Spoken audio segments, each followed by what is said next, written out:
Bonsoir, bon dimanche. Face à l'actu, ce dimanche, je reviens sur l'actualité telle que rapportée par la rédaction de STV, tous les journalistes mobilisés à cet effet. Là, l'actualité de la semaine.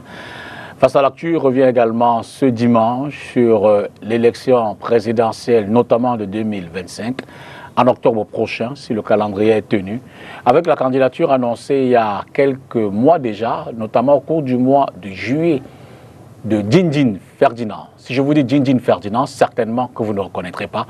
Mais si on parle du maréchal Papillon, vous retrouverez à coup sûr.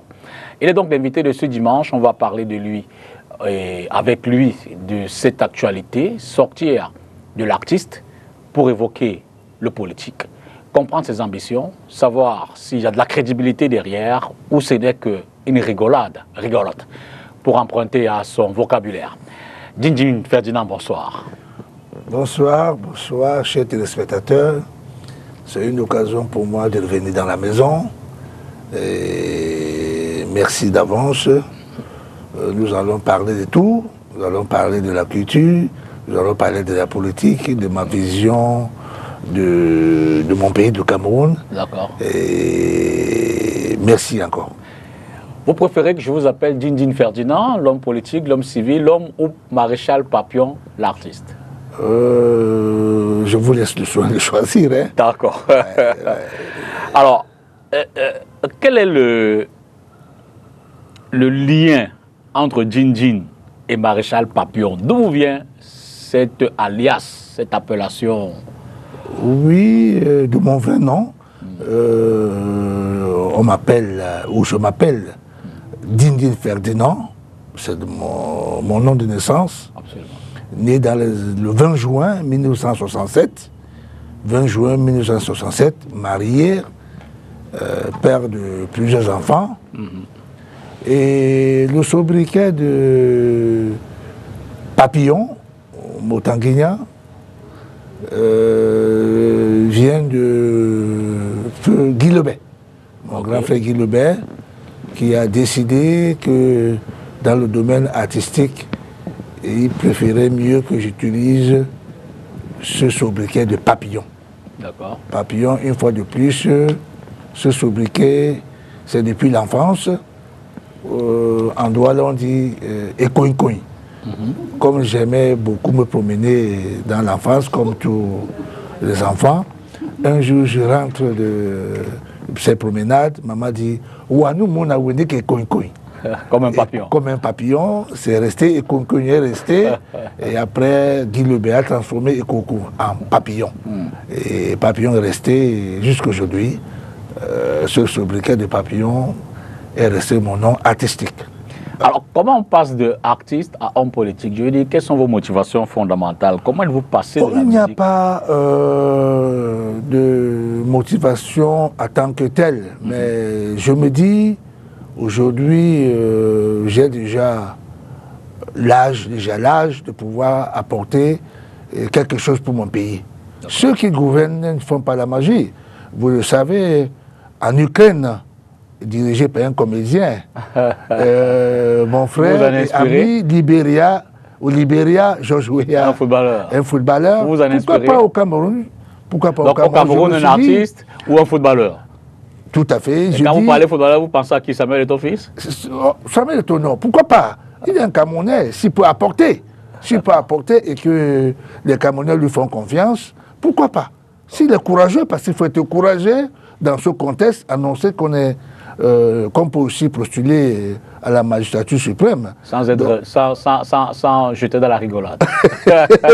Non, moi je dirais tout simplement, bientôt j'ai 60 ans, je suis plus enfant, j'ai acquis beaucoup d'expérience, j'ai fait 27 pays dans le monde, j'ai vu ce qui se passe chez les autres. Je dis pourquoi pas? Si mes confrères camerounais me font confiance, alors je me jette et puis on va voir le reste. Et surtout qu'aujourd'hui, j'ai une équipe solide. Je sais que tu vas me poser la question. Une équipe de conseillers? De conseillers. Ok. Une équipe de conseillers, des jeunes, des diplômés. Quels sont les profils? Ce sont des technocrates, ce sont des étudiants? Les étudiants, les technocrates, une équipe en tout cas.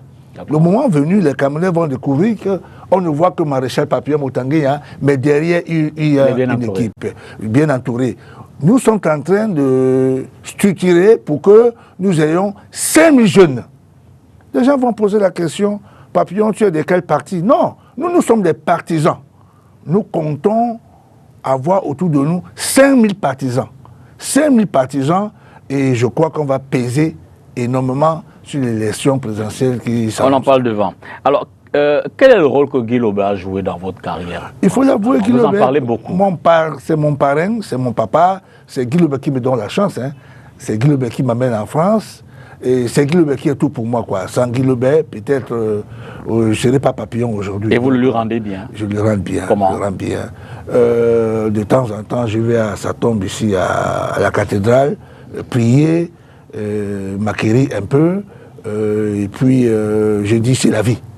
Je dis c'est la vie. On ne juge pas Dieu. Malheureusement, il est parti parce qu'il devait voir ce que je suis devenu aujourd'hui. Parce que grâce à lui, je suis un homme aujourd'hui, j'ai des enfants, j'ai une demeure, j'ai les petits-enfants. En tout cas, je suis comblé un tout petit peu. Ouais.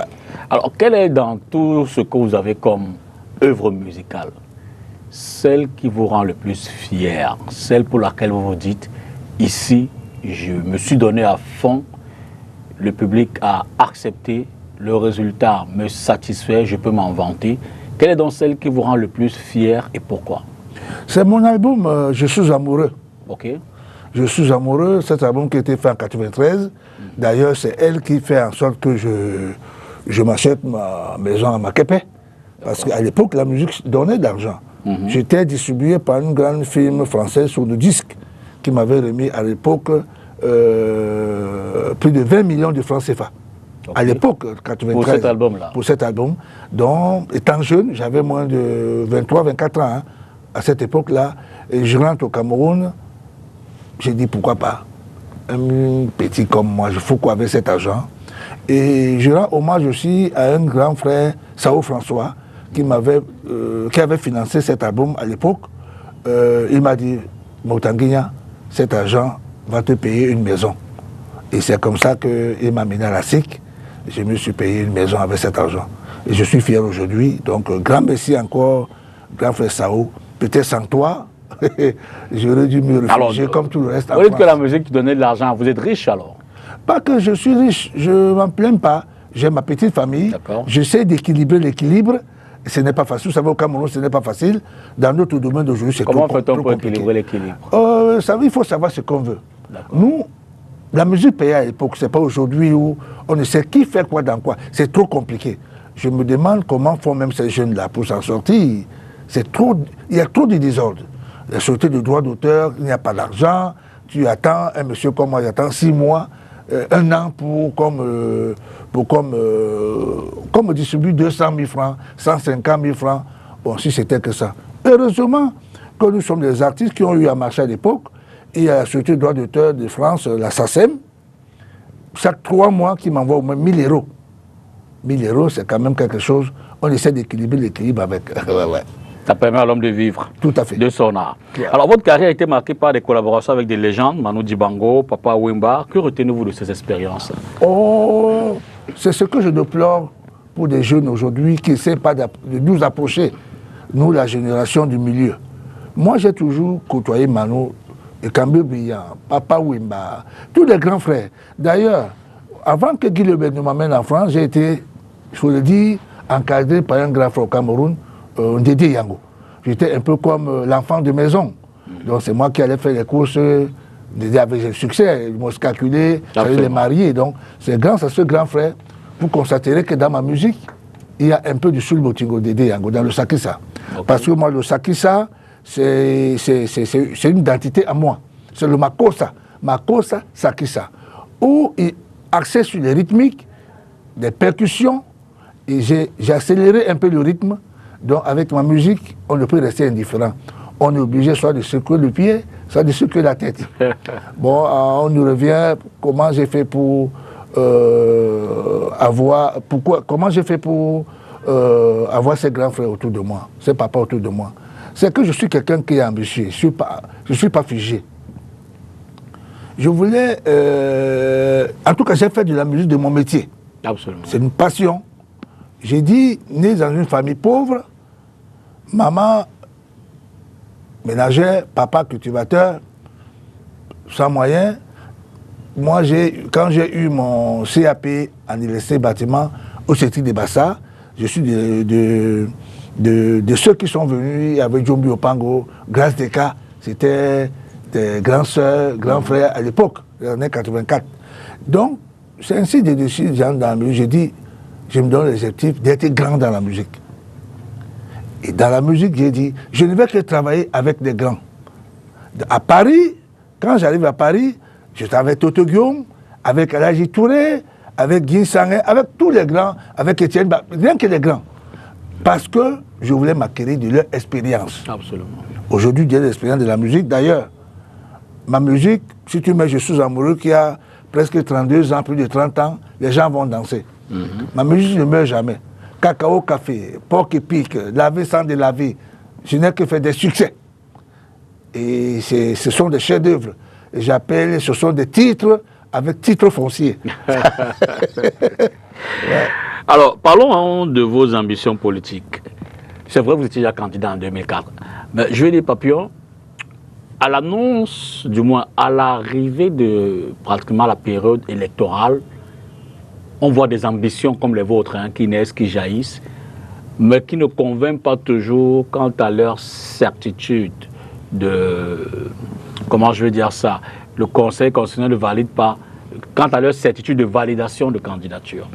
Est-ce que la vôtre ne rentre pas dans ce schéma-là, ces messieurs qui se lèvent en période électorale, sachant que c'est un peu comme une foire au commerce, chacun va se dire je suis candidat, mobiliser quelques intérêts, se faire désintéresser et puis disparaître de la circulation ou à la dernière minute faire un appel à voter un candidat de son choix, souvent le candidat du parti au pouvoir? Frangin, je dirais tout simplement, chaque Camerounais est libre dans sa liberté de pouvoir annoncer sa candidature et poursuivre les actions pour que ce soit du concret. Je crois que cette fois-ci, c'est la bonne. Je n'ai plus l'âge de bluffer. Absolument. Je dis, nous sommes en train de mettre sur place une plateforme de 5000 jeunes appelés les partisans. Les partisans. Nous, on n'a pas besoin, la Constitution l'a prévu. Tu n'es pas obligé d'être choisi par un parti politique. Il y a d'autres mécanismes qui font que tu poses ta candidature. Nous sommes en train de mettre sur pied, puisqu'on a des gens qui essaient de nous soutenir financièrement, qui nous encouragent et qui nous ont dit, nous voulons tout simplement que vous ayez du sérieux dans ce que vous faites. Donc, aujourd'hui, il faut l'avouer, député mon frangin, il faut qu'on renouvelle la classe politique au Cameroun, qu'on renouvelle les gouvernants. Ça dort. Il y a de l'inertie. Est-ce qu'il y a une problématique autour de ce renouvellement? Qu'est-ce qui vous inspire à dire qu'il faut la renouveler? Non, je dirais, ces papas-là, ces grands frères-là, ils ont fait leur temps. Ils ont travaillé. Ils ont travaillé. Tout n'est pas rose, tout n'est non plus morose. Vous comprenez? Vous direz par exemple, Paul Biya, je ne suis pas du même avis de ceux qui disent qu'il ne se représente pas. Bon, s'il est physiquement, il se sent qu'il est fort. C'est un Camerounais. La Constitution n'a pas mis de limite d'âge. La Constitution ne dit pas les limites de mandat. Il est libre comme moi, Papillon, comme tel ou tel. Il a le droit de se présenter. Ça dépend de lui. Si les Camerounais trouvent ou constatent qu'il a bien travaillé durant les 42 ans, que nous vivons bien au Cameroun, qu'il n'y a pas de problème, qu'on l'élise. Mais si, comme nous trouvons que ça ne va pas. Je dis, tout n'est pas morose. Il y a des actions qu'ils ont eu à mener. Mais à un moment, il faut renouveler. Alors nous, c'est pour ça que nous demandons aux jeunes d'aller s'inscrire. Si ces gens persistent à poser leur candidature, c'est de leur droit. C'est de leur droit, M. Paul Biya, son droit, si se sent encore aimé. Et que la seule façon de le faire partir, c'est par les unes. Et qu'il faudra très bien qu'Elekam joue bien son rôle. Qu'il n'y ait plus... Vous avez des inquiétudes? Tout à fait. On y revient. Alors, votre slogan, les lois ne sont pas des loisirs, le droit ne saurait être maladroit. On sait que vous avez vraiment des citations à n'en plus finir. Il ne faut pas confondre le fond avec le fond long. Il y en a beaucoup. Alors, mais sur votre slogan, les lois ne sont pas des loisirs. Mais c'est tout, ça fait rire. Ça fait rire, mais c'est au fond. Quelle est la pertinence? C'est fondamental. Au fond. Est-ce que vous pouvez l'expliquer? Dans le fond. Les lois ne sont pas des lois, tout simplement parce qu'au Cameroun, j'ai constaté que les gens s'amusent avec la loi. La loi, elle est dure, mais c'est la loi. Il faut que les gens apprennent à respecter les lois. C'est devenu les loisirs, chacun fait ce qu'il veut, il s'en fiche, on n'a plus peur de l'autorité, on se dit non, mais si on vole, on va corrompre les autorités, donc c'est devenu trop compliqué. Mais je pense que quand nous on va monter aux affaires, tout ça va changer. Les gens vont respecter le respect. Vous êtes convaincu de votre candidature? Je ne sais pas. Quand vous posez la question, si je suis convaincu de ma candidature, à quel âge? Est-ce que j'ai encore l'âge de bluffer? Je dis cette fois-ci, les gens vont comprendre la compréhension, dans la compréhensivité compréhensive des compresseurs, parce que nous allons le compresser. Non. La jeunesse va se lever. J'ai dit, nous sommes en train de mettre une plateforme de 5 000 jeunes. 5 000 jeunes. Et selon les statistiques, il y a 60% des jeunes de moins de 35 ans au Cameroun. Donc, nous avons tout dans nos mains pour pouvoir changer les choses. Il ne faut pas seulement rester au quartier et dire ça ne va pas, ça ne va pas. Vous savez pourquoi mobiliser les 30 millions ou alors plus de la moitié des jeunes que compte 5 millions seulement. D'accord, mais en même temps, la loi électorale prévoit que pour être candidat, vous êtes investi soit par un parti politique, soit passer par une candidature indépendante. Pour la candidature indépendante, il faut réunir 300 signatures, des signatures dont des différentes catégories socio-professionnelles et politiques de la société, députés, élus, et ainsi de suite. On connaît tout cela. D'accord. Le moment venu, les Camerounais vont constater. Vous serez porté par un parti politique ou par... On ne sait pas pour l'instant. Au candidat indépendant. Puisque on n'a pas encore annoncé. Vous serez le moment venu. Mais je dis tout simplement, je demande à mes confrères, à mes frères camerounais de la diaspora du Cameroun d'aller s'inscrire. Si nous voulons vraiment faire changer pour qu'il y ait un nouveau départ pour le Cameroun, parce qu'il y a trop... Ça dort. Ça dort. Je n'ai rien contre mon président Paul Biya, c'est le président de tous les Camerounais. Mais je pense qu'à un moment donné, il faut savoir laisser aussi la place pour les autres. Hein? Je ne suis pas contre sa candidature, je l'ai toujours dit. Je ne suis pas contre. Puisque la Constitution n'a pas de limite. Oui. N'a pas dit si tu as 100 ans ou 200 ans, tu ne dois pas. Si tu te sens fort, et maintenant, si ton parti t'investit, c'est de ton droit, nous sommes tous des Camerounais. Maintenant, on va combattre ensemble. On va combattre et les Camerounais vont choisir. Comme je l'ai dit, si les Camerounais savent qu'ils sont bien entretenus, qu'après que l'enfant sort de l'école, il a le travail, si nos routes sont bien entretenues, je dirais tout simplement, il y a de l'inertie. Par exemple, ça va faire mal. Hein? Vous ne pouvez pas me dire dans un pays où il n'y a pas de conseil ministériel. Non. Je ne sais pas si on ne rappelle pas les dates au papa. On ne sait même pas pourquoi. J'ai mon fils qui est magistrat, qui est sorti magistrat depuis 4 ans. Il n'est pas nommé. C'est pas facile. Il n'y a pas de conseil de la magistrature. Il y a un problème. Il faut booster des choses. Vous avez un fils qui est magistrat? Oui, un fils qui est magistrat, oui. Mais je dirais, pourquoi j'ai dépensé sur cet agent pour qu'il vienne rester à la maison? Hein? Bon, c'est bien qu'on lui donne des petits miettes là et tout. Mais est-ce que c'est ça? Il va construire sa vie quand? Avec toute l'école là. Il va construire sa vie quand? Il faut que ça change. Je dis bien, je n'ai rien contre ces aînés, ces papas, ils ont fait leur époque, mais il faut qu'ils passent la main. Il faut qu'ils nous passent la main, parce que nous, on a envie d'apporter quelque chose au Cameroun.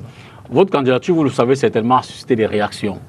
Beaucoup s'interrogent sur la pertinence, sur la crédibilité, je l'ai dit à l'entame de l'émission, sur le sérieux de cette candidature-là. S'il faut leur dire un mot pour les convaincre, que diriez-vous, Papillon? Moi, je dirais tout simplement, il faut me faire confiance. Je suis là depuis 35 ans de carrière, sans carrière dentaire. Si je m'aventure pour la présidentielle, c'est pour que les choses changent. On me connaît Papillon Motanguia, moi je n'ai pas fui. Je n'ai pas fui le Cameroun. Je n'ai pas fait partir mes enfants. Je pense qu'avec le Cameroun, avec les Camerounais, autant pour moi, on va construire ce pays. Frangin, regarde aujourd'hui, tout le monde veut partir. Les enfants, j'en ai 10. Sur les 10, il y a 4 qui ne me laissent pas tranquille. Papa, on va partir. Il faut qu'on parte. Je leur dis non. Si vous partez tous, parce que ça ne marche pas. Le Cameroun, je le disais, faites comme moi, je suis parti en Europe. J'ai dit, je n'habite pas là-bas, je ne reste pas là-bas. Je viens au Cameroun, contre vent et marée. Je suis là. Et nous avons l'espoir que les choses vont changer. D'accord. On va faire un premier stop, Papillon, pour prendre le premier reportage de ce soir. Et on revient derrière pour la suite de l'émission avec l'invité. 2 heures de débat et 1h30 de délibéré, le Conseil constitutionnel se déclare incompétent pour statuer sur la requête tendant à constater la non-publication de la liste électorale nationale par le directeur général de l'ECAM.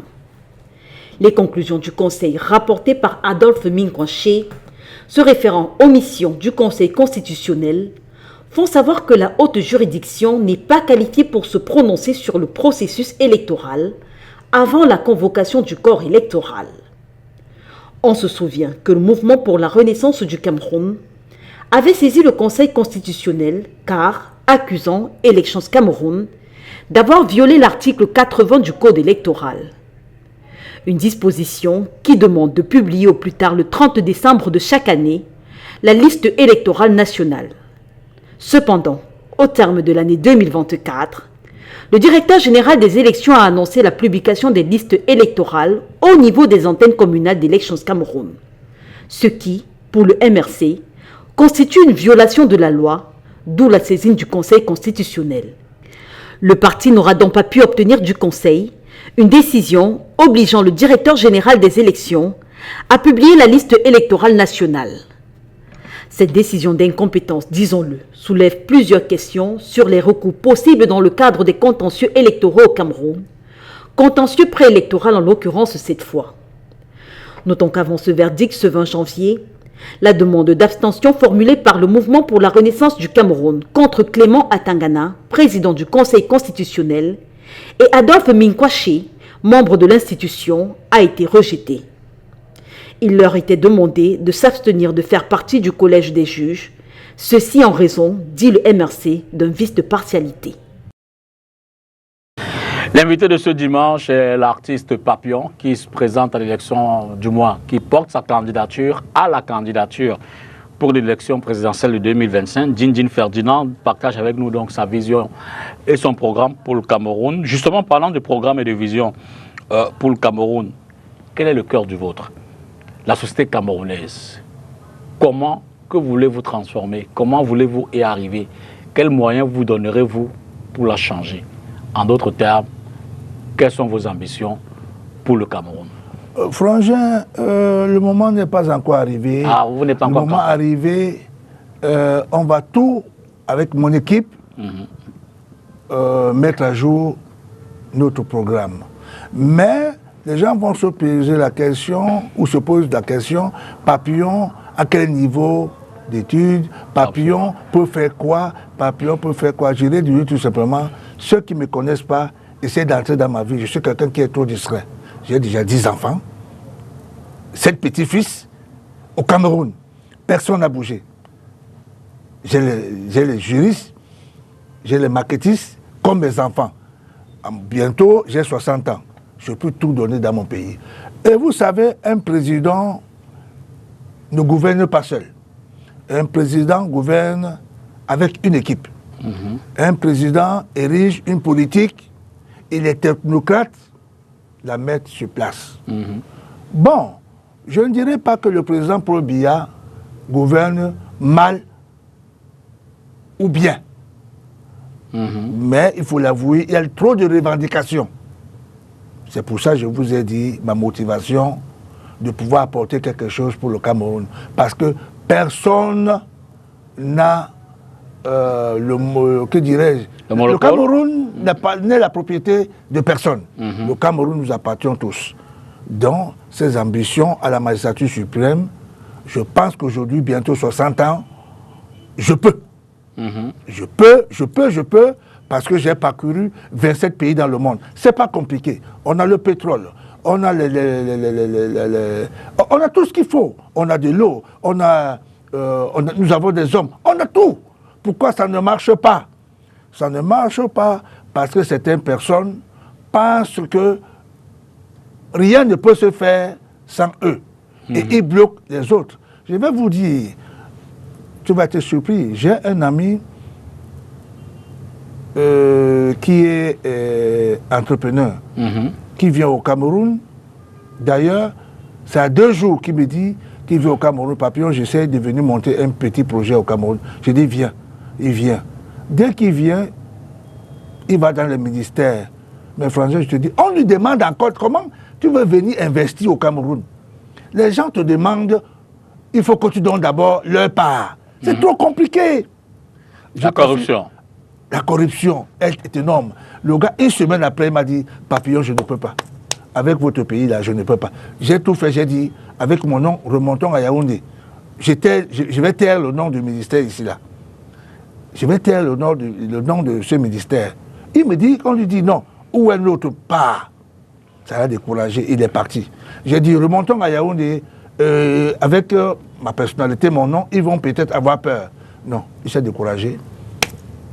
Voilà quelqu'un qui vous voulez combattre, la corruption sans dénoncer les corrupteurs, vous taisez le nom du ministère? Non, pour l'instant, je ne peux pas. Il fallait les dénoncer à la CONAC ou à la NIF? Oui, tout à fait. Mais quand tu vas dénoncer à la CONAC, à la NIF, il faudra d'abord que ça aille sur le président.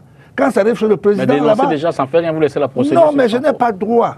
Moi, je connais la loi. Hein. Ils vont me demander quelles sont les preuves. Donc, je préfère taire. Non, parce que les lois ne sont pas des loisirs.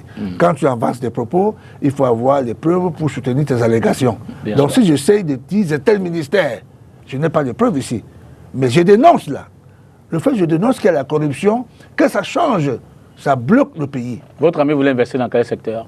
Pardon? Il voulait investir dans quel secteur, votre ami? Non, tout de suite on va savoir. Je préfère taire le nom, mais dans le couloir, je vais te montrer même les documents qu'il m'a laissés. Et je reviendrai ça fait mal. Mais je dis tout simplement, le Cameroun nous appartient tous.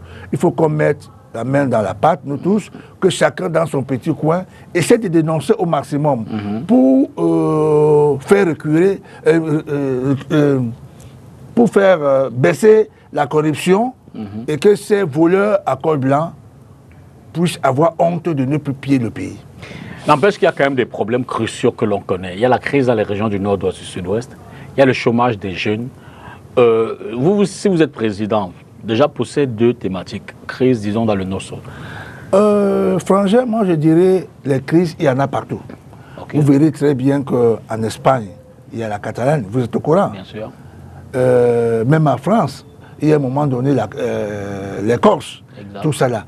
Mais je dirais tout simplement, il faut que les gens s'asseyent et causent franc. Vous comprenez? Cette crise de nos eaux profite à beaucoup de personnes à la fin. Parce qu'on ne peut pas dire chaque fois, il faut que les gens s'asseyent, qu'on cause.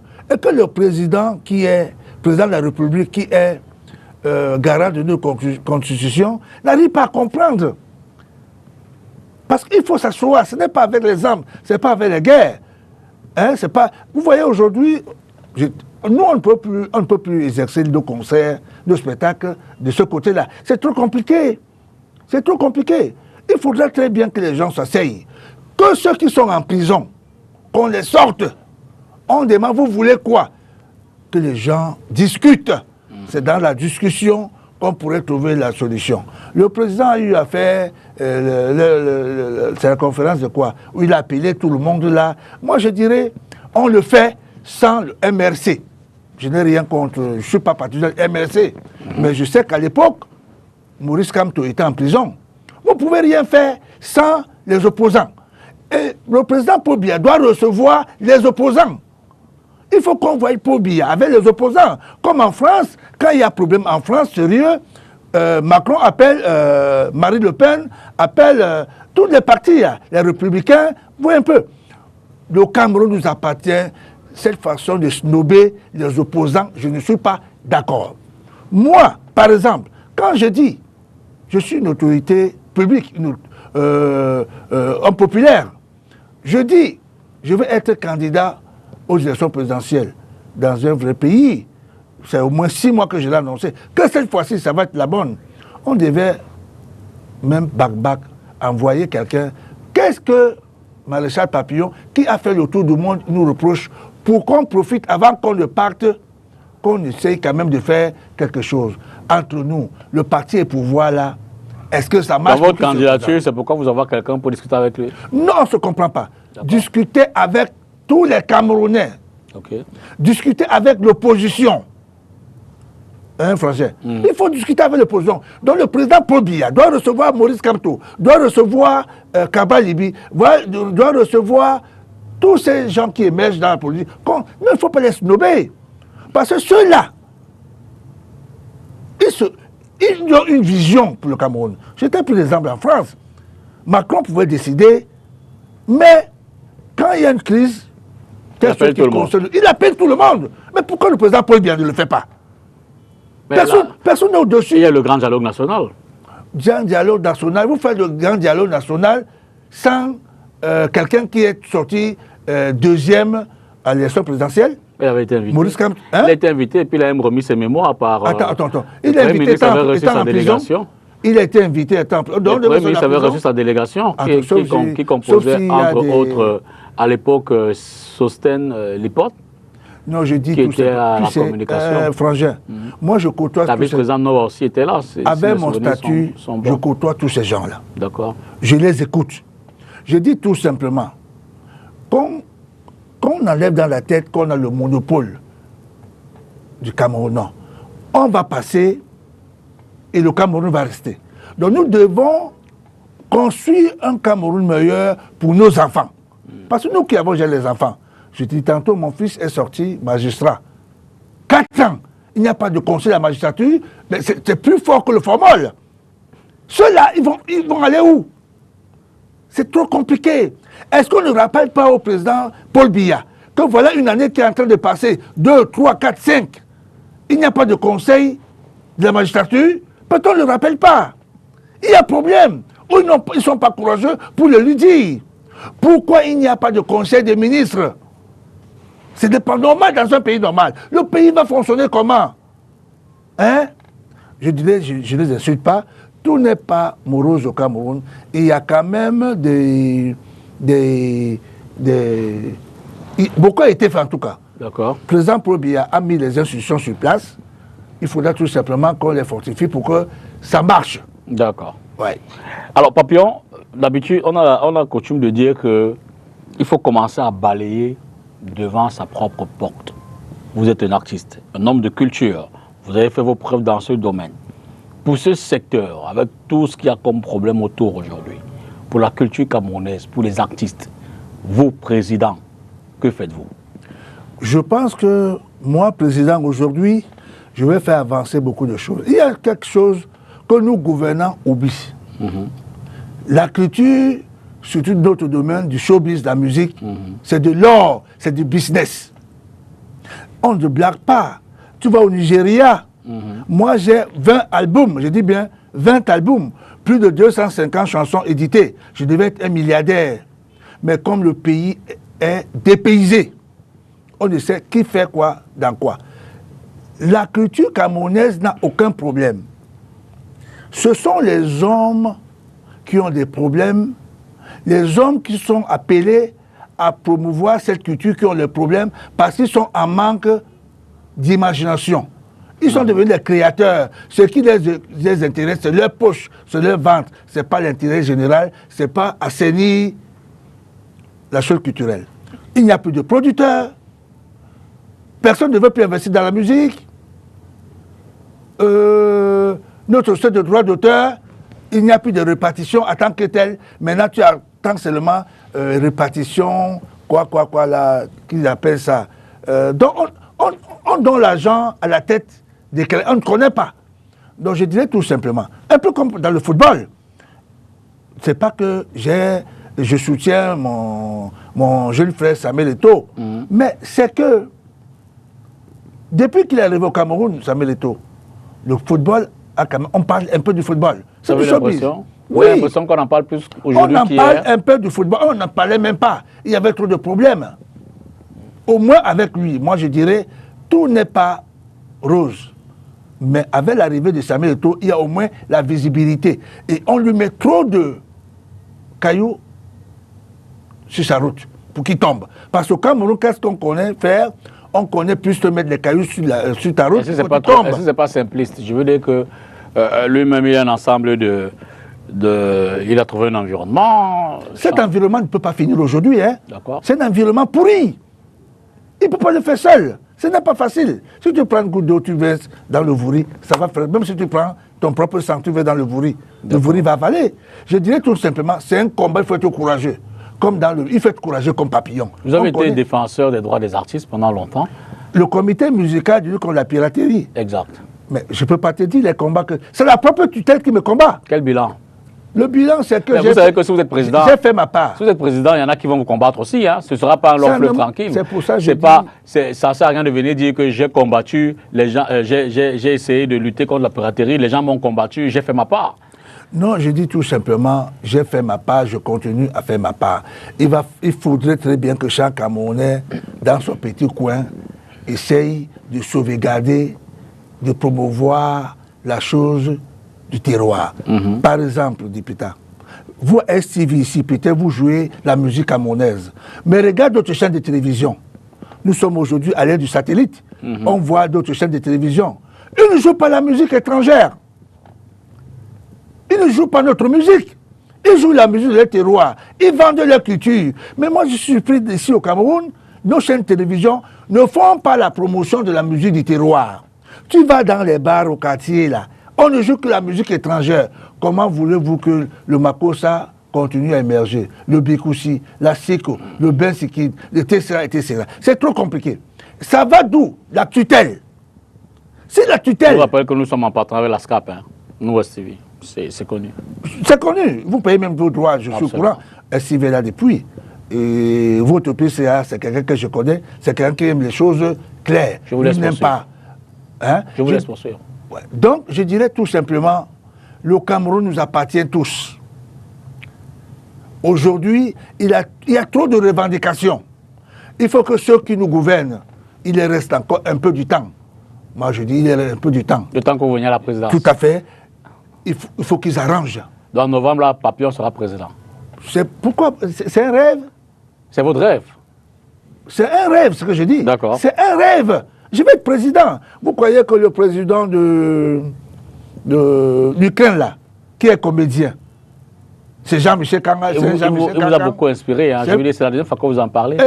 Georges Weah. Mais oui, il faut que les gens s'intéressent à la politique. Ceux qui font la politique, ce n'est pas la magie. Je dis bien, un président érige sa politique et des technocrates, des gens qui ont fait des hautes études, met en place et puis ça fonctionne. D'accord. Prenons le deuxième reportage, Papillon. Ouais. On va prendre un autre reportage et puis derrière, on revient poursuivre cet échange avec vous. In the heart of Bonasama Bonaberi, a locality in the Douala 4 municipality, a government-backed initiative to provide subsidized rice has sparked both excitement and frustration among the local population.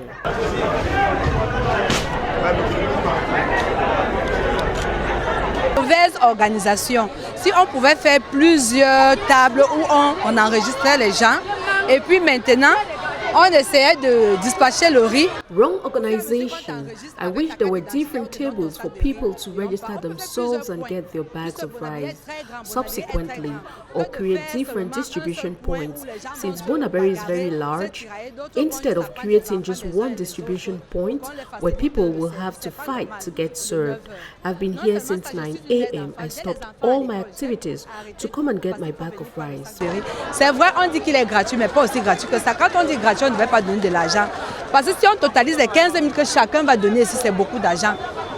Over the course of 4 days, more than 6,000 bags of rice have been sold at a reduced price of 15,000 CFA francs per 50 kilogram bag. This effort is part of a broader strategy to cushion residents against the rising cost of living and ensure access to basic food supply. Nous sommes en train de répondre aux attentes du gouvernement. We are here to satisfy government's wishes to sell a bag of 50 kilograms of rice at 15,000 francs CFA. De 15 000 francs. Donc, comme vous voyez, nous vendons un sac de riz de 50 kg à 15 000 francs. This initiative has drawn massive crowds, with residents forming long queues in anticipation of purchasing the much-needed staple at an affordable price. Many locals have expressed their appreciation for the effort, describing it as a timely intervention amidst ongoing economic hardships. However, not all reactions have been positive. Ce sont les bébés qui ont demandé, ce ne sont pas les mères d'enfants. Les autres bombent le ventre comme ça alors qu'ils ne sont pas. Since 5 a.m. we are here waiting to be served, whereas others have come after us and they are being served, and that's why you see things are not moving. Alors que les gens qui sont là depuis 5 heures, ils sont là, on ne les sert pas. C'est là le problème. C'est ça qui bloque tout ça. Despite the initiative's noble intentions, tensions has mounted among some residents who feel sidelined in the process. Many locals who claim to have been present since the start of the sales complain that they have not been served. According to several individuals in the crowd, priority seems to be given to others who arrive later or have connections with those managing the distribution. The situation also raises questions about food security in Cameroon. The heavy reliance on imported rice underscores the importance of boosting local agricultural production to reduce dependency on external markets and ensure consistent access to affordable food for all citizens. In conclusion, while the promotional rice sales in Bonasama Bonaberi are a commendable effort to support struggling families, addressing logistical challenges and ensuring equitable access will be crucial in maintaining public trust and achieving long-term impact.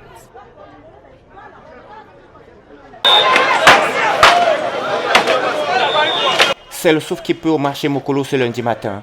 Les gros bras de la mairie exécutent l'instruction interdisant le commerce à la sauvette dans les rues. Certains ont ainsi fait la sourde oreille. Pour le moment, oui. Mais à partir de 10 h, on a dit comment nous chasser. Je parle au nom de tous les boutiers. Avec mes frères et moi, nous nous débrouillons aussi comme tous citoyens. Nous cherchons aussi la sueur de nos fronts. D'autres ont joué la carte de la prudence. Je n'ai pas installé. Nous sommes venus d'abord voir la situation. Non. Je n'ai rien acheté parce que j'ai peur que si j'achète, on peut venir porter ma marchandise et partir. La majorité sont d'ailleurs absents. Le taux de pourcentage d'absence est au moins à 90%. Par cette mesure, la mairie de la ville veut lutter contre le désordre urbain, désengorger la ville, ordonner les activités commerciales. Un site a depuis plusieurs mois été aménagé pour installer ses vendeurs à la sauvette, mais c'est le bras de fer. C'est parce que sur ça, nous nourrit nos enfants avec. Nos enfants partent à l'école, une gomme, moi j'ai 7 enfants. Je les nourris seulement dans le bail. Je ne refuse pas. On vient nous chasser, on ne refuse pas. On nous refuse. Moi particulièrement, je ne peux pas prendre un comptoir de moins de 1 mètre, moins d'1 mètre, à 600 000 pour faire, pourquoi faire? Pour installer quoi? Nous sommes dans un marché qui régularise bien le marché, qui construit bien un marché conforme. La bamba, si on parle la bamba, on agresse les gens là-bas, il y a trop de bandits là-bas. Des boutiques coûtent 8 millions, 9 millions. Nous, on n'a pas le capital de 50 millions, on nous dit de prendre une boutique de 8 millions. Les petits espaces comme ça, là, c'est 600 000. Ce qui est là, que quand le site est encore à nouveau créé, bon, la clientèle là ne connaissent pas encore. Bon, au fur et à mesure, il faut au moins 1, 2, 3 ans pour qu'on connaisse. Bon, maintenant, si tu quittes ici, là, tu pars là-bas, tu vas voir que tu vas perdre la clientèle, tu n'auras même pas à vendre. La famille ne doit pas manger. Dans leur planning, les équipes de la mairie vont désormais se déployer à une fréquence régulière afin de réprimer les commerçants tenaces dans les rues.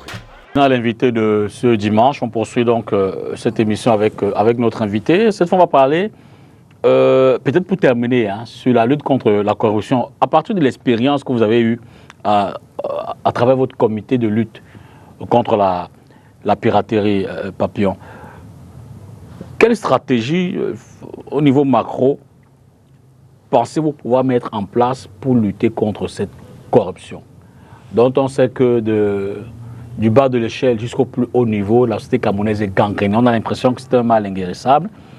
Vous êtes donc candidat, vous vous dites comment renforcer l'état de droit et lutter contre la corruption? Je dis tout simplement, il faut frapper. Il ne faut pas chercher seulement à tenir des gens pour des raisons politiques de gauche à droite. Il faut frapper. C'est pour ça, dans mon slogan, on dit bien, le droit ne saurait être maladroit, les lois ne sont pas les loisirs. Chez moi, les lois ne vont jamais devenir des loisirs. Si il y a des soupçons, si la CONAC, selon moi, la CONAC devait déjà, le chef de l'État Paul Biya devait donner le pouvoir à la CONAC, à la FNIF. C'est pas, dès qu'on constate telle ou telle personne a volé, pourquoi encore envoyer le dossier pour que le chef d'État puisse décider? Non, si la justice va décider, donc on porte plainte, la CONAC devait porter plainte, ou la SNIF porter plainte, et la justice décide. Et ils font seulement le rapport pour aviser le chef de l'État. Le chef de l'État ne peut pas prendre ton dossier où tout le monde connaît, comme j'ai appris, la Cour des comptes dit tel a volé, et le chef de l'État prend encore les dossiers, il s'assied dessus. Non! La plupart du temps, ce n'est même pas lui qui s'assied dessus. Est-ce que ces dossiers sont même arrivés à son niveau? La plupart du temps, les gens qui sont de connivence autour de lui prennent ces dossiers et ne les sortent pas. Vous comprenez un peu? Parce que je ne peux pas comprendre que le président Paul Biya, tu es président de la République, la CONAC a fait son travail, la SNIF a fait son travail. Il faut qu'on te rende encore compte? Non! On les amène devant la justice. Et la justice va décider s'ils ont volé ou pas. Sinon, on va prendre ton dossier, mettre dans le tiroir, sortir au moment où c'est le président de la République qui va le sortir. Non! Ce point-là, je ne suis pas d'accord. Ça ne se passe pas comme ça sur les autres. Ça ne se passe pas comme ça sur les autres. Alors, sur le plan purement institutionnel, avez-vous confiance en l'impartialité du Conseil constitutionnel qui devra valider les candidatures? Est-ce que vous vous dites que votre candidature, au regard de la loi et des institutions, donc le Conseil constitutionnel, sera validé? Je dis tout simplement dans les normes des choses. D'accord. On devait avoir confiance au Conseil constitutionnel, dans les normes. Mais à partir du moment où il y a suspicion, on ne fait plus confiance à personne. Trop de choses se disent, ça gangrène d'abord la société. Vous comprenez un peu? Absolument. Mais dans les normes, on devait avoir confiance au Conseil constitutionnel. Parce que le Conseil constitutionnel devait être neutre, comme ELECAM. Parce que ce sont les impôts des Camerounais qui payent. Pour vous, ELECAM est neutre ou n'est pas neutre? ELECAM, pour moi, devait être neutre. Jusqu'à l'heure actuelle, il devait être neutre. Neutre. Et je pense qu'ils sont neutres, qu'ils font leur boulot. Parce que s'ils ne font pas leur boulot, l'histoire en retiendra. L'histoire.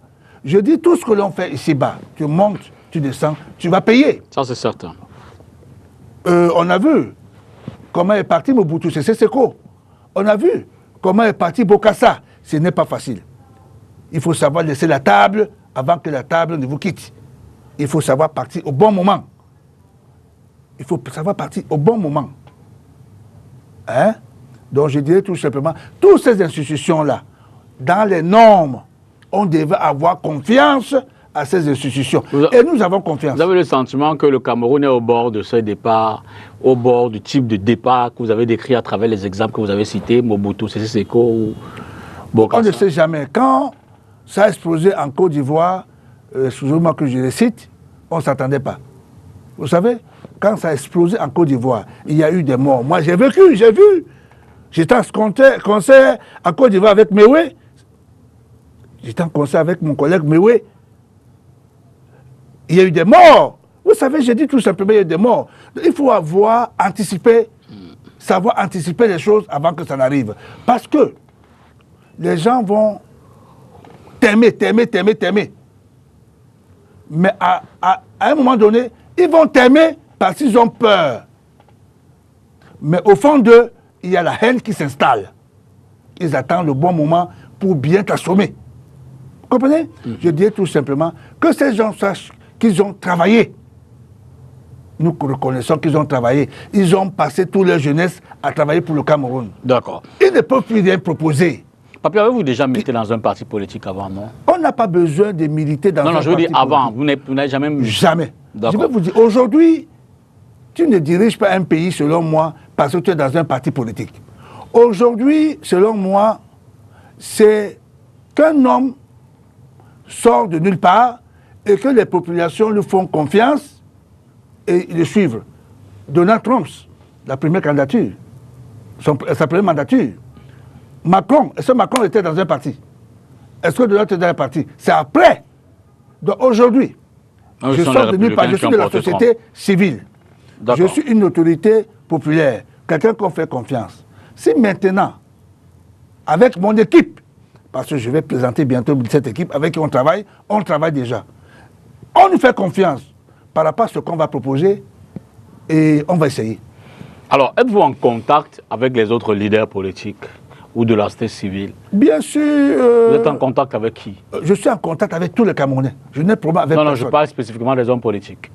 Les hommes politiques, que parlez-vous hommes politiques? Tout le monde fait la politique. Joshua aussi, Joshua aussi, je connais bien. Maurice Kamto, Olivier Billet, Dieu Kamtamini. Vous êtes en contact avec eux? Je suis en contact avec tout le monde. Je suis en contact, je vous dirais même avec le président Paul Biya. Ah bon? Puisque sa femme me connaît très bien. Vous y allez souvent? Vous connaissez, je vais souvent. Pour faire des animations les photos. Tu arrives chez moi, tu vas trouver des photos. Mais ça ne veut pas dire que je n'ai pas mon opinion à moi. Je vois les choses. Vous comprenez? Alors, quel est le type de relation que vous avez avec les autres hommes politiques, notamment de l'opposition? Hommes politiques, c'est que je les ai fait danser tous là. Ah, ok, d'accord. Je les ai fait danser. Ils aiment ma musique. Quand on veut parler politique, je parle, je donne mon point de vue. Vous en parlez, vous avez on en parle. D'accord. Je donne mon point de vue. Ok. Par rapport à ma vision du pays. Vous en avez dit ça avec qui? Avec tous. Ok. Avec tous. Qu'est-ce qu'ils en pensent? Ils vont vous soutenir? Hein? Je ne sais pas le moment venu. Vous savez, dans la politique, c'est les alliances. Absolument. Au moment venu, c'est les alliances. Par rapport, on essaie de mesurer les poids des... Justement, parlant des alliances, on sait qu'il y a deux types d'alliances. Il y a d'un côté APC, de l'autre ATP. Il y en a plus, il y a plusieurs types. Hein. Vous vous sentez plus proche de quelle alliance? Pour l'instant, nous n'avons pas encore décidé. On verra par rapport à notre programme ceux qui sont proches à ce que nous allons proposer. Hein? Donc, pour le moment, la campagne n'est pas encore lancée, ce n'est pas encore annoncé. Hein? Donc, le moment venu, nous allons discuter avec les uns et les autres. On n'exclut rien. Ok. Donc, vous n'avez pas de proximité. Est-ce qu'il y a parmi ces candidats ceux qui partagent la même vision que vous? Je vais vous le dire ici, je ne vais pas vous le dire ici, mais je pense que plusieurs partagent la vision. Même le RDPC partage la vision avec Votre vision? Notre vision. Mais est-ce qu'ils appliquent alors? Parce qu'il ne faut pas seulement mettre dans les bouquins. Quand tu lis le livre de notre président Paul Biya, truc communautaire là. Le libéralisme communautaire. On dirait que c'est la Bible. Mais est-ce que c'est pratiqué sur le terrain? C'est vide comme la vidange. C'est vide comme la vidéo. Il n'y a rien sur le terrain. Mais c'est un bon livre. Moi, j'ai pris le temps de peaufiner. Mais c'est très bien. Mais est-ce que c'est appliqué? Vous comprenez? Je dirais tout simplement, je vais dire un mot à mon président Paul Biya, le garant de la Constitution camerounaise, qu'il a beaucoup fait. Il a passé toute sa jeunesse à travailler pour ce pays. Ce n'est pas mon droit, ce n'est pas un droit de lui dire « Monsieur, ne te présente plus ». Non, c'est lui. Si c'est son corps qui peut se présenter, tant mieux, c'est de son droit. Mais si c'est dès que moi, je lui dis « Papa, tu as beaucoup fait déjà. À un moment donné, il faut savoir laisser. Si tu peux laisser, laisse pour que tu laisses d'histoire pour le Cameroun. Mais si tu te sens encore plus fort que tu peux, alors il n'y a pas de problème. Présente-toi et on va aller aux urnes et on va voir si le papa a bien travaillé. On va continuer avec lui. Mais s'il n'a pas bien travaillé, s'il y a les revendications de d'autres endroits, on va le sanctionner. Quels sont vos principaux soutiens dans votre démarche politique? Je n'ai pas le droit d'avoir de soutien. Pourquoi? C'est un droit. Même si j'ai des soutiens, je ne vais pas dévoiler. Si vous savez, en politique, il faut les moyens. Ils sont secrets. Ils sont secrets pour l'instant. Ils sont secrets. Vous savez, dès qu'on découvre que j'ai les moyens, que j'ai les gens qui me financent derrière, ils vont avoir des problèmes. La mentalité, la politique, ce n'est pas la guerre. La politique, c'est changer d'idée. Mais pour l'instant, certaines personnes considèrent la politique comme la guerre. Dès que tel soutient tel, c'est des problèmes. Dès que tel soutient tel, c'est des problèmes. Êtes-vous prêt à faire... Êtes-vous prêt à aller en coalition avec d'autres leaders qui ont la même vision que vous? Mais la coalition se fait partout dans le monde entier. Les coalitions se font toujours. Vous pensez pouvoir la faire avec qui? Pour l'instant, je vous dis, je ne connais pas encore le programme des autres en tant que tel. On va prendre le temps, on va discuter. Et je vais vous dire, la politique, c'est un jeu d'intérêt. Je te donne A, qu'est-ce que tu me donnes? C'est ça la politique. Bien sûr. Je suis avec une équipe. Croyez-vous que ceux avec qui nous travaillons là, ils n'aimeraient pas aussi apporter quelque chose pour le Cameroun demain, après-demain? Tu sais bien, Youssou N'Dour a été ministre de la Culture au Sénégal. Youssou N'Dour. Donc pourquoi pas au Cameroun? Quel est le message que vous adresserez donc aux autres hommes politiques? En politique? Qu'est-ce que vous leur direz? Je dirais aux hommes politiques, c'est bien de combattre. Ne restons pas bouche bée. Par exemple, le jeune Cabral Libi, voilà un jeune, tout ce qu'il fait à l'Assemblée, tout le Camerounais voit. C'est ça la politique, dénoncer. Parce que ceux qui sont en face de vous vont vouloir toujours vous écraser. Mais Cabral Libi dénonce. Il dénonce. Je vois aussi le frère Joshua aussi. Pareil pour lui aussi. N'en parlons pas pour le président Kamto. Kamto, lui, chaque fois que je regarde ses sorties, tu sens que c'est un homme de droit, c'est un juriste. Lui n'avance pas n'importe comment. Quand il avance un mot, il est bien entouré. Ouais, je crois. Je les écoute tous. Hein. Il y a aussi le député Nietzsche, le grand frère Jean-Michel. Voilà quelqu'un qui fait bouger la société. Que ce soit bon ou que ce soit mauvais, il dénonce quand même.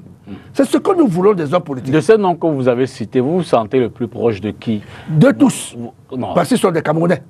Plus proche, je veux dire, vous ne pouvez pas être plus proche de tout le monde. Non, on ne peut pas être proche de tel ou tel ou tel. Non, je me sens tout proche d'eux parce qu'ils dénoncent. D'accord.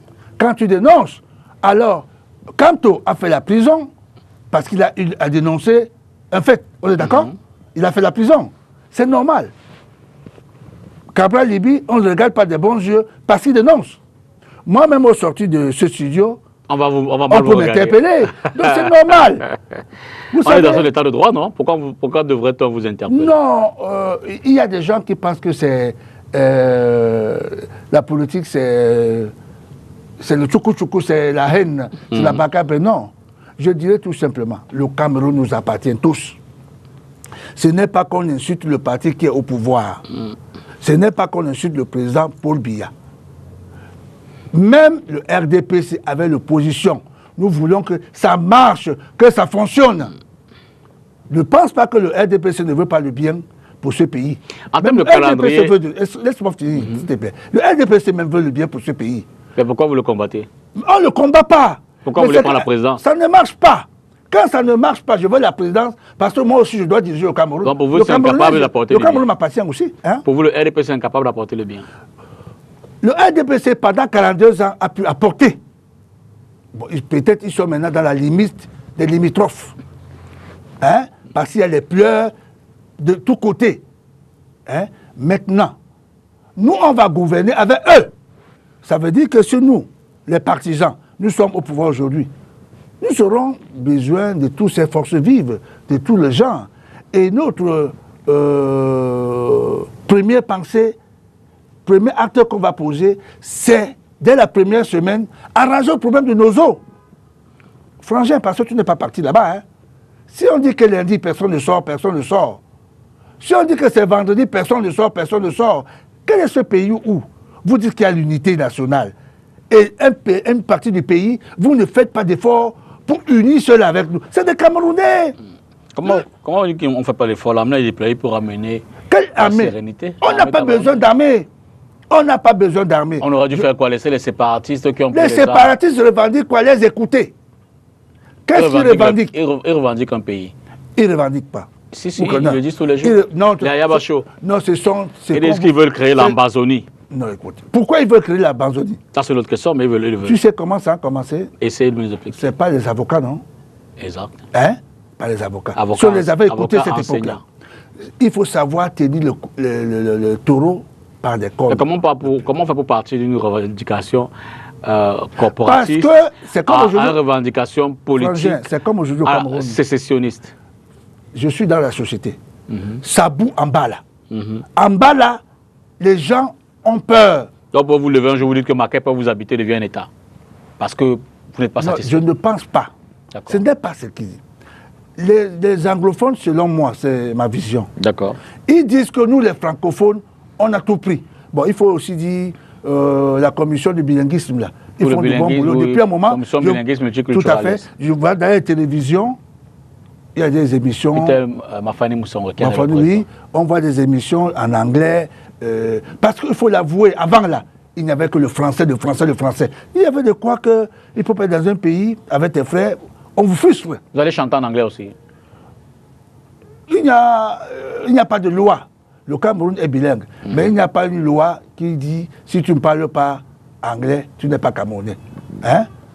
Sinon, notre président Paul Biya, il n'a jamais fait de discours en anglais. D'accord. Reprenons. Il est camerounais comme le Camerounais. Retenons à la régie, hein, Papillon, pour un autre élément de cette émission, tel que traité par nos reporters de la rédaction.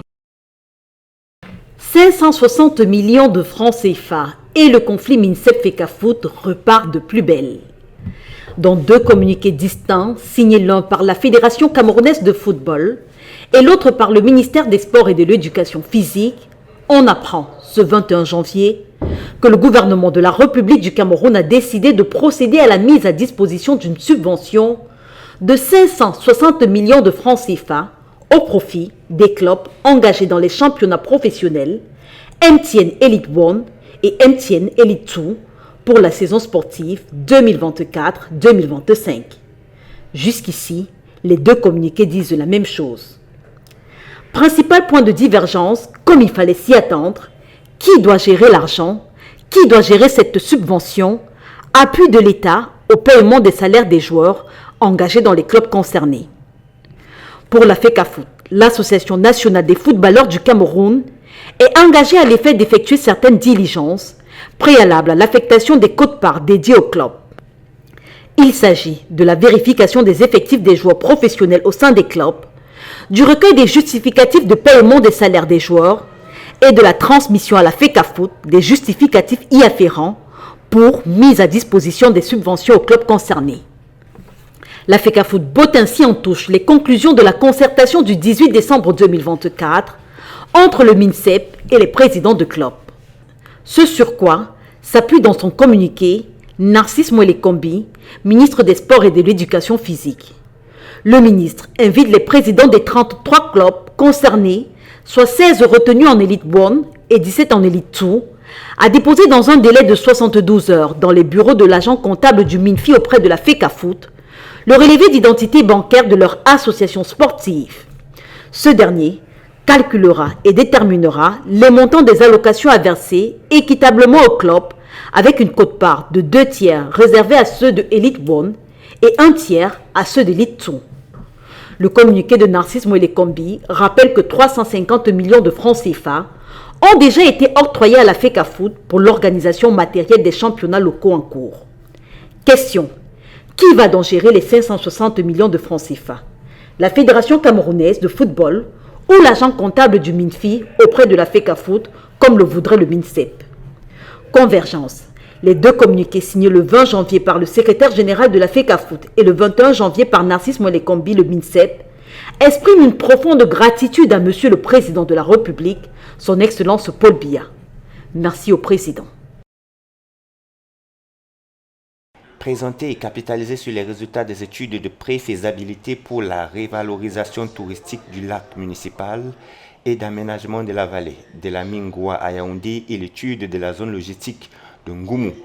Tel est l'objectif principal de ces ateliers ouverts ce 21 janvier à Yaoundé. Il s'agit d'une démarche co-construite avec les bénéficiaires et les partenaires qui ont été associés à cette sélection de projets.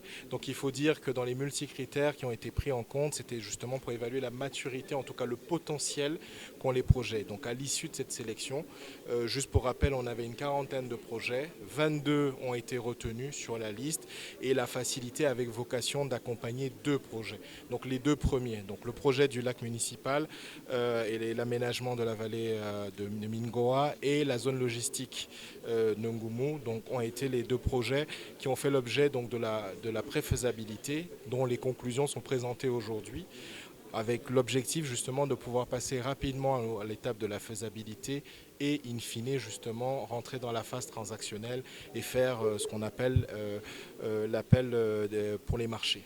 En clair, ces travaux permettront à l'État du Cameroun de capitaliser et d'attirer plus d'investisseurs privés dans le but de réaliser des projets ou à fournir des services difficiles à financer ou à gérer uniquement par le secteur public.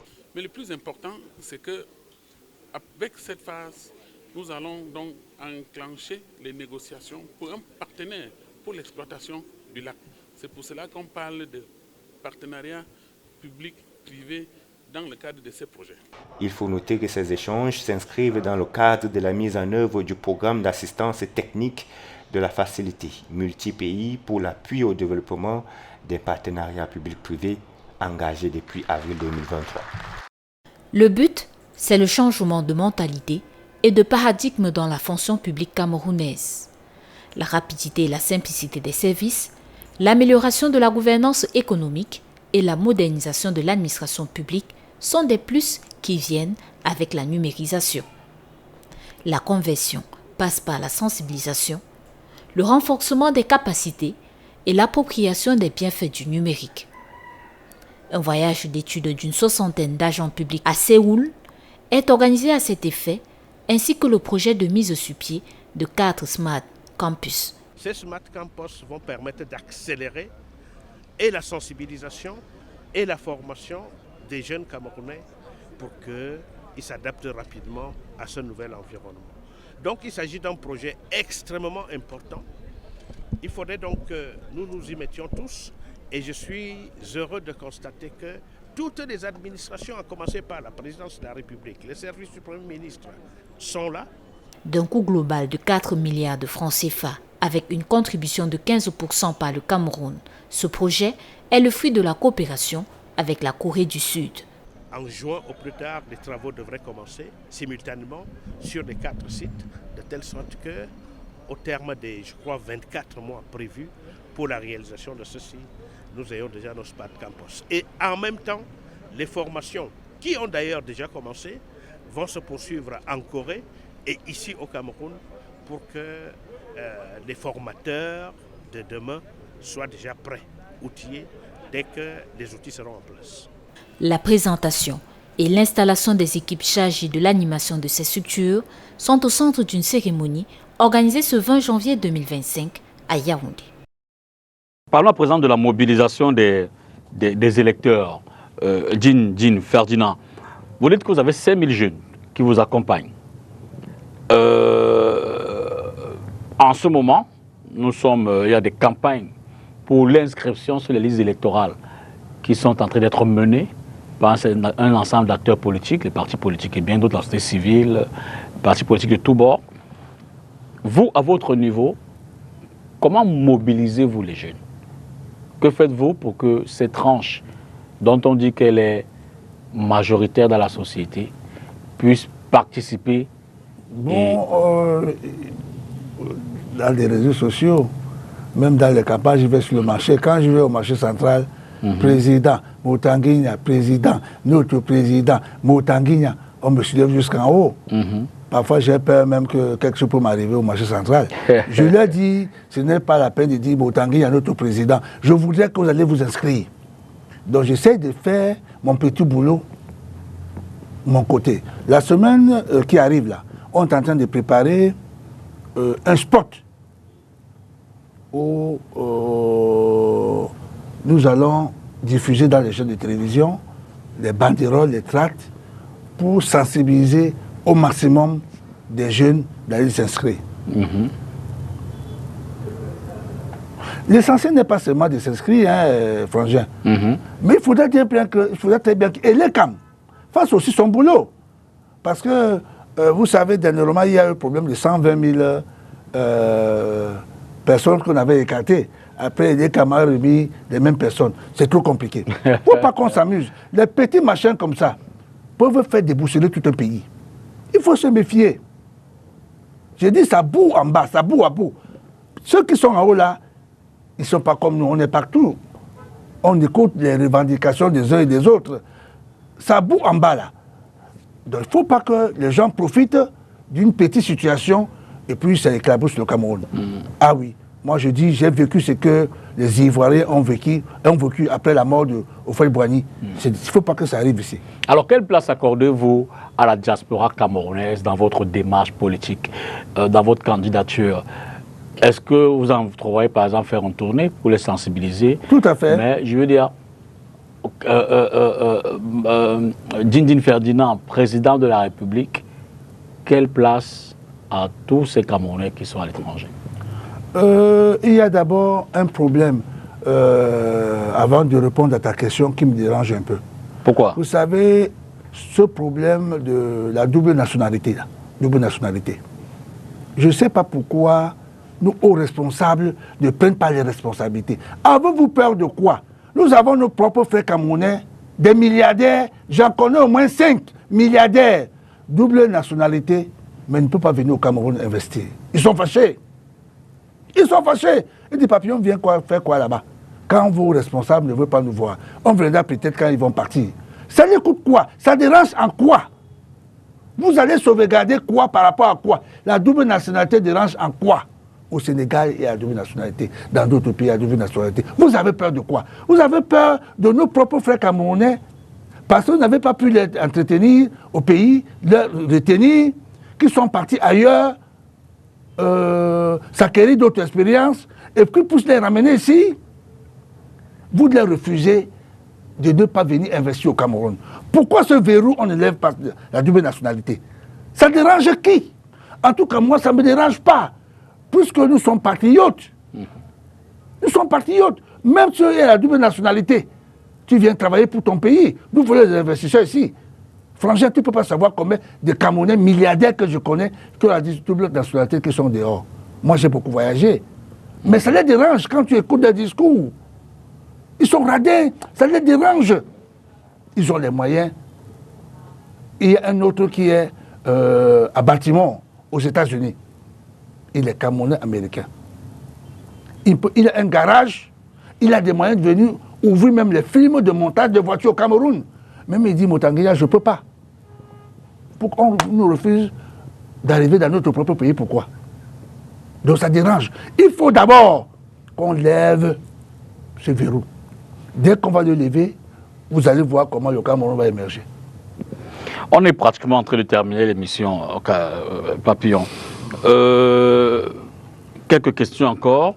Quels seront les premiers défis que vous releverez, que vous entrevoyez relever si jamais vous êtes élu? Pour vous, c'est quoi les urgences? Les urgences, c'est de trouver à ces jeunes des emplois. Il y a plusieurs manières de donner des emplois aux jeunes. Je prends l'exemple de, là, je sors du Sénégal. Je sors du Gabon, comme le nouveau président gabonais. Le général Oligui Nguema. Dans la ville de Douala, par exemple, on recense les jeunes qui ont les projets. On essaie de les accompagner. Et on met les contrôleurs. Parce qu'un pays, c'est les jeunes. Il y a trop de jeunes qui chôment, qui n'ont pas d'emploi en tant que tel. Tout est informel au Cameroun. Même dans l'informel, on peut réguler pour que ça marche. Dans l'agriculture, nous avons des terres vides partout. Envoyer des gens pour entretenir ces jeunes, les amener à faire l'agriculture, c'est aussi une grande manne, les occuper. Parce que l'agriculture, les gens, beaucoup de jeunes ne savent même pas que la terre ne manque pas. La terre, il y a de l'argent. Ce n'est pas seulement aller travailler dans les bureaux. Encore 2 questions. D'abord, peut-être pour revenir sur la question de la musique, avec cet actuel bureau qui est au niveau de votre autorité de gestion, des droits de l'homme et de la répartition qui sont faites, conduites par le PCA, cette équipe conduite par le PCA à Tébazor. Comment appréciez-vous le travail qui est fait en ce moment? Est-ce que vous avez le sentiment que les choses bougent? Est-ce qu'il y a encore des choses à faire? Si oui, qu'est-ce qu'il faut corriger? Je dirais tout simplement, les gens font tout pour nous diviser, pour que ça ne marche pas. Parce que si aujourd'hui je suis milliardaire, qu'est-ce qu'un fonctionnaire peut me parler? Qu'est-ce qu'un ministre peut me dire? Mais ils font tout pour entretenir l'artiste camerounais dans la mendicité, parce qu'ils voudront très bien qu'on aille les voir. Je ne sais pas si tu as suivi cette histoire de 850 millions dont la CATV devait verser par rapport aux droits. Un combat, on dirait, les anciens ou ces OGC ont donné mandat à l'un de mes collègues qui est parti toucher 850 millions, et trop d'histoire. Mais je dirais au niveau droit, la CATV a des juristes, a des conseillers. S'ils ont eu à payer à cette association-là. On va pas, je veux dire, faire des indexations. Non. On ne va pas faire des indexations sur... Je n'indexe pas. C'est mon point de vue, je n'indexe pas. D'accord. Et je dis tout simplement, il faut que les artistes restent calmes. Ils restent dans la sérénité. Après ce mauvais vent, ça va pouvoir marcher. Até Bazor essaie de se battre à son niveau. Mais Até Bazor, il faut le dire, il n'est pas homme d'affaires. Parce que c'est dans des structures comme celle-là, il faut les hommes d'affaires, les gens qui cherchent, qui connaissent aller chercher de l'argent, qui connaissent aller créer la création. Até Bazor a trop de difficultés. Trop de difficultés. Dans ses actions. Il n'arrive pas à percevoir pour dispatcher. Parce que le droit d'auteur, c'est percevoir et dispatcher. Mais quand le système camerounais est pourri, c'est pas facile. Même les usagers, pour payer des droits, ce n'est pas facile. Il faut qu'on communique, il faut qu'on éduque, il faut qu'on sensibilise pour dire à nos populations, c'est le droit d'auteur, le salaire de l'artiste. Si on ne paye pas le droit d'auteur, l'artiste n'aura pas son salaire. La culture, elle va mourir, comme elle est en train de mourir aujourd'hui. Vous n'écoutez plus le vrai Makossa. Ces jeunes-là, ils nagent.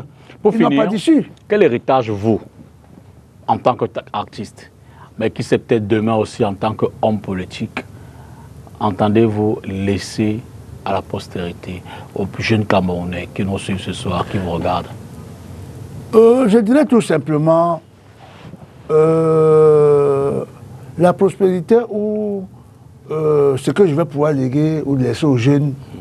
Non, quand tout est suivi dans la règle de l'art, si le droit est respecté, si nos institutions sont respectées, d'ailleurs je l'ai toujours dit, nous n'avons pas besoin des hommes forts, nous avons besoin des institutions fortes. Nos enfants seront bien. C'est pas moi, c'est ce que tous les Camerounais auront laissé. Est-ce que le Cameroun aujourd'hui est bien gouverné? C'est ça la question. Si le Cameroun était bien gouverné, on ne devait pas avoir les pleurs, les revendications de gauche à droite. Vous comprenez? Parce qu'on a l'impression que le Cameroun n'est pas gouverné. On a l'impression que le Cameroun n'est pas gouverné. Et vous, qu'est-ce que vous en pensez? Je dirais tout simplement, est-ce ces responsables là-haut, parce qu'ils sont fatigués, on a l'impression que ce n'est pas gouverné, mais la réalité est là, c'est visible. Pourquoi il n'y a pas de conseil de la magistrature? Pourquoi il n'y a pas de conseil de famille? Donc pour vous, le Cameroun n'est pas gouverné? Non, c'est gouverné à sa façon. comprenez? Je n'ai rien, ils sont fatigués. Aujourd'hui, écoutez, Donald Trump vient de prendre les pouvoirs il y a 2 ans. Comment ça bouge de tous côtés? Il y a 2 jours, vous voulez dire. 2 jours qu'il vient de prendre le pouvoir. Ça bouge. Pourquoi au Cameroun, ça ne bouge pas? Regardez le Sénégal. Dès que le jeune est arrivé, ça bouge. Il faut l'alternance. Il faut l'alternance, ça c'est mon point de vue. Il faut l'alternance et que cette alternance se fasse dans la paix et non dans la peste. Parce que si on prend mal le virage, ça va devenir la peste. Je dirais, l'amour qu'on a eu pour nos gouvernants, il serait devenu la haine. La haine.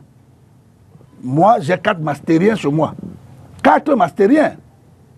4 mastériens chez moi. Mais où est le boulot?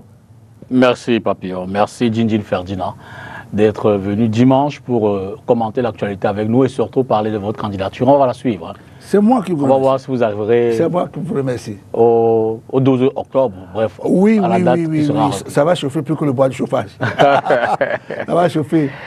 Merci, bon dimanche, bonne moi qui vous fin de la journée. Merci à vous à la maison. On recevait Djindjin Ferdinand, l'artiste Papillon, qui cette année a décidé d'être candidat à l'élection présidentielle de 2025. On va évidemment suivre tout cela pour vous et savoir ce qu'il en sera. Demain, c'est lundi. D'emblée, je vous souhaite un excellent début de semaine. Bonsoir.